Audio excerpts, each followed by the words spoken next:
Au Nigeria, le calvaire se poursuit pour les parents d'élèves kidnappés du lycée Bethel. Le 5 juillet dernier, des hommes armés ont envahi les dortoirs de cet établissement de Chikun, dans l'état de Kaduna.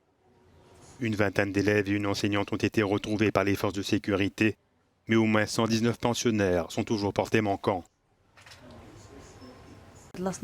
La nuit dernière, je n'ai même pas pu dormir quand il pleuvait.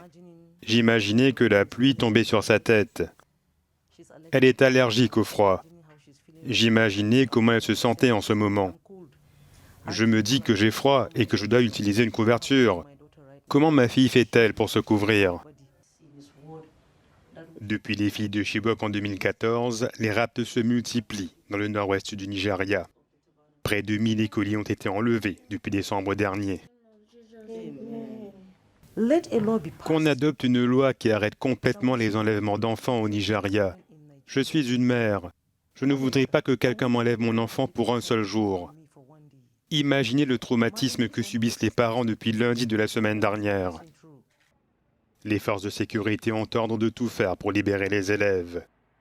Le président Muhammadu Buhari est décrié, alors que la situation sécuritaire ne cesse de se dégrader. Des bandes criminelles terrorisent le nord-ouest et le centre du Nigeria, pillant des villages et volant du bétail.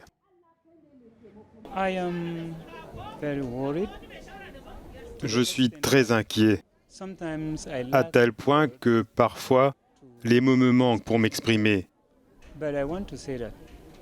Je tiens à dire que le gouvernement du Nigeria a promis de protéger les vies et les biens. Mais nous pouvons peut-être dire qu'ils nous ont laissé tomber. Le gouverneur de l'État de Kaduna est également pointé du doigt pour son refus de négocier avec les ravisseurs. Désespérés et impuissants, les parents du lycée Bethel ne savent plus à quel saint se vouer.